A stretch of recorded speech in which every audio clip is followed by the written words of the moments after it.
Sam, welcome to Waterstones. Thank you so much for having me. It's very exciting to talk to you about the Clockwork conspiracy. I'm going to ask a question first, which relates, I suppose, to some of your previous books. You've written about trains. Yep. You're now writing about clockwork. Yeah. Does this mean that you are 100% a nerd? Absolutely. A classic nerd, a proud nerd, let's say.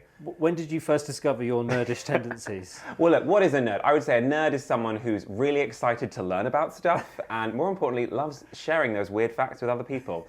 And that's definitely me. I've always been a nerd. I've loved obscure facts and just like cool stuff about the real world ever since I was a kid. But it was only when I sort of started writing children's books when I turned 30 that I sort of realised that obsession with weird arcana that I had with a kid was kind of my way of getting in touch with what made an amazing story, and what was exciting for a reader as well. And that's kind of what I find drives me as a writer, is that I really, really want to find something about the world that I'm really interested in, work out why that's interesting to me and build a story around it. And hopefully, as a reader, you get to read that and discover why it's awesome and interesting as well. So would you say that the sort of the starting point for this book was Clockwork, or was it time, I suppose?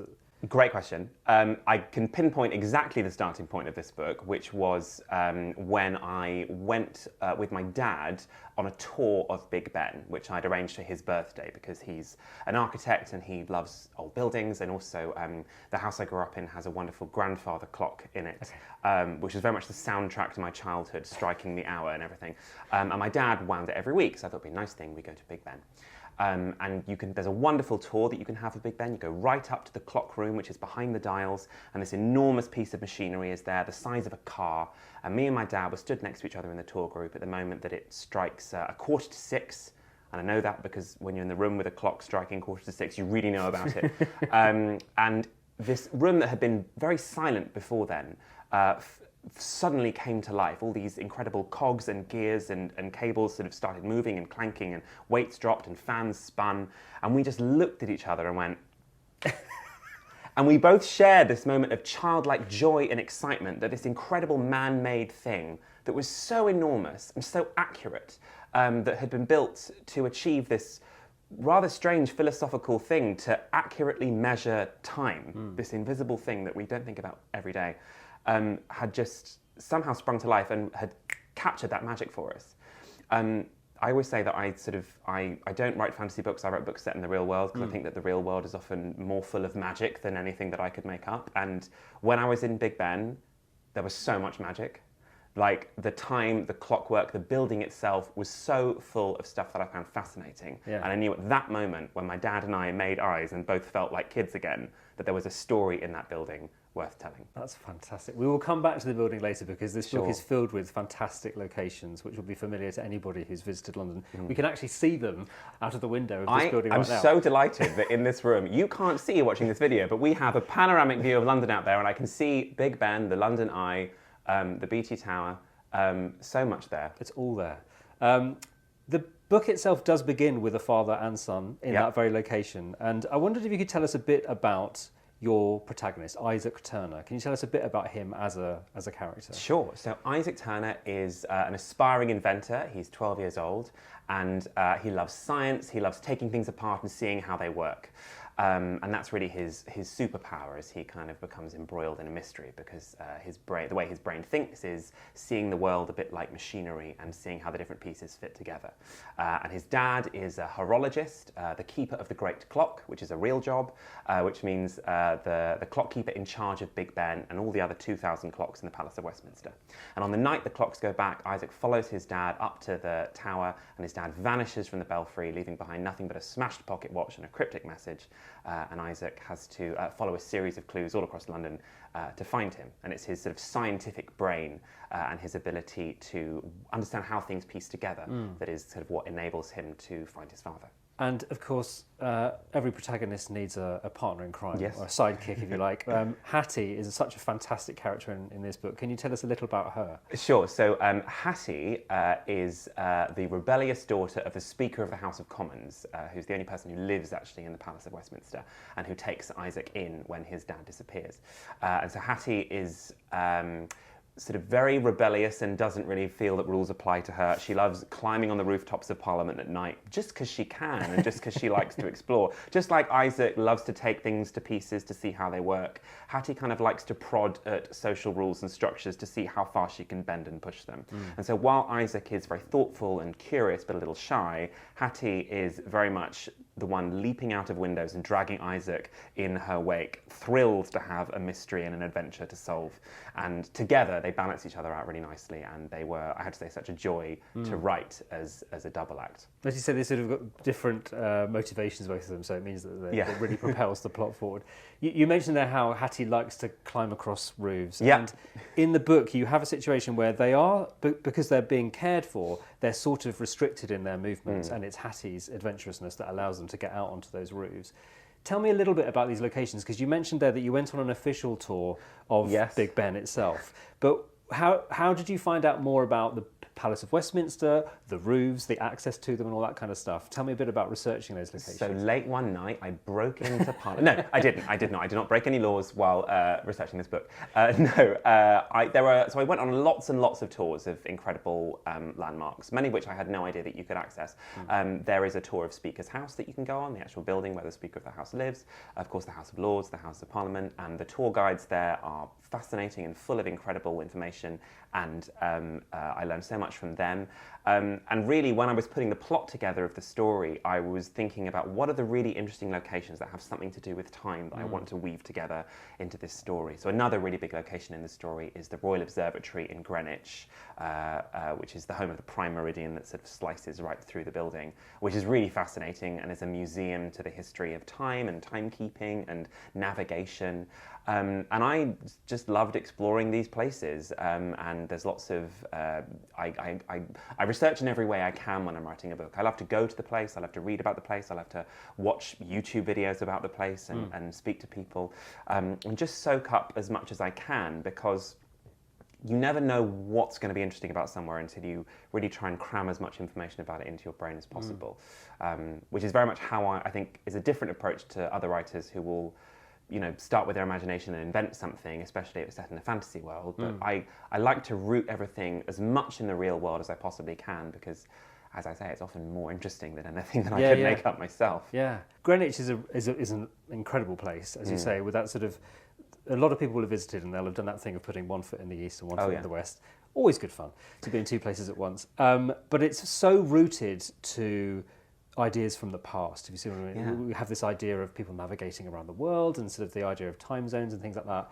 And in fact, this book has a lot of these things where the connections with clockwork and machinery are very much, would be seen as sort of old-fashioned things, and a plot that's very much set in the modern day. We have to be very careful about not giving anything away too much here. But this idea of technology against these more mechanical things. Tell me a little bit about that, because I find that really interesting, the sort of the conflict between those two things. So for all writers, and I would say especially children's writers, technology can be a real pain, because technology often makes stories really boring. This is why people are always losing their phones or running out of signal in horror movies. It can be really annoying to find ways to make life full of jeopardy and interesting when you're writing technology. But also, it's less tangible. And the reason I fell in love with Big Ben as soon as I saw it is because you can see the gears working, you can see the machinery clanking. And modern technology is often invisible to us and boring for that reason. But time is invisible.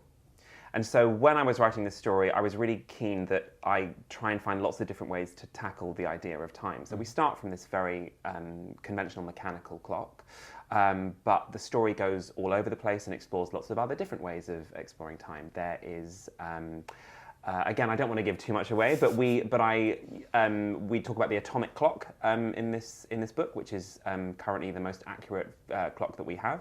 And I would say no less interesting, even though you probably do require a degree in advanced physics to understand how it actually works. But I wanted to find a way to sort of weave these things together. And ultimately, why I love to do so much research is so that I can understand something at a level that allows me to boil it down into a distilled explanation that you can really get your head around with something physical. And so even though we're exploring some quite abstract ideas in this story about how time works and how technology interacts with time and things like that, I always try and hook it to physical, tangible things, real locations, and you see the real world physical effects of how changes to technology manifest. Because technology is boring, but it's not the technology that itself that's interesting, it's often what it means to us. And that's why time is really interesting to us as well. It's not because we're moving through time, it's because like the sound of midnight is really evocative. The feeling of being in a room when a clock comes to life. These are the things that give the abstract things meaning, and these are the things that give your story meaning as well. It's the locations, it's the jeopardy, it's the feeling of what will happen when time runs out. It seems to me that in a book like this, there are sort of two drivers to action. And one for kids is that kids have a really strong idea about what's right and what's wrong, sort of justice and injustice. And so that can really spur them to be quite brave in tackling things. And the other thing, I suppose, for Isaac is this sort of personal thing with his dad disappearing at the beginning of the book. There's a real kind of emotional drive for him to solve this mystery and to find his father again. Which of those was the strongest for you in propelling things forward? I found it really important to weave them together. And I think it's quite difficult to separate them because although the thing that immediately sort of kicks Isaac off on this journey is that he's lost his father and he really wants to find him, he very quickly discovers that his father is embroiled in a conspiracy within government itself. And that was something I had real fun writing. Talk about abstract things that are difficult to express. This book is an awful lot about how Parliament works. But I found that really fascinating because Big Ben is this mechanical machine that's incredible on a tower built above one of the most incredible Parliament buildings in the world, and the building is fascinating, and it's just as full of secrets as Hogwarts is, but it's real. And I thought of the way Parliament operated and passed laws and the people moved through its corridors as being a lot like a machine. And when we think about right and wrong, and the driving force of what we think is right and why people are driven to do things, I think a lot about Parliament and government and how laws are drafted. When I was first coming up with the story for this book, it was in the middle of the aftermath of Brexit, and Parliament was really straining at its edges, and every time I opened a newspaper, it would always be about how one law or another or one rule was being broken, and it was a very stressful time to be alive and read the newspapers, but it made me so fascinated about how this is the machinery of our lives, and this is how it functions. And everyone in here is trying to achieve something, and they're straining against the machinery to try and do it. And really, I think it's inseparable, the idea of what you think is right on a personal level and what you think is right on a broader sort of right for society level. And so I had a lot of fun weaving those things together. And again, without giving too much away, like the nature of time itself is very much tied into what Parliament is doing. And it's unpicking those two things that really draws Isaac and Hati to the climax of the story. I think we've actually done very well not to give away the sort of important I've point. never spoken about this book properly before, and I have to say I keep thinking I'm going to put my foot in it, so thank you. You've done very well. I was going to say that I don't want to give away the plot, but you, at the end of this book, tease it up absolutely beautifully for another story for Isaac. Is there going to be more, and can you give a little hint as to where he might be taken? Is it going to be still focusing on time or Parliament, or is it going to take him somewhere else entirely? Sure. I very much wrote this book as a standalone adventure story. I really like to write all books, even the ones that are part of a series, as a standalone book so that a child can pick it up from a bookshelf and read it in any order they like. But this book, when I was thinking about how to sum it up, I very much think of it as the Da Vinci Code for kids. It's about following clues and exploring a city and history and modernity and action and adventure. And the Da Vinci Code, of course, is part of a series of books, each standalone adventures. And so what I want to do in Isaac's future adventures, and yes, there will be more, Isaac and Hati together will be exploring a different part of science, or a different sort of adventure flavoured with a different area of scientific discovery. So the first book is all about time and clocks and clockwork. The second book will not be about that. It will be set in a different city, and it will be focused on a different area of scientific discovery.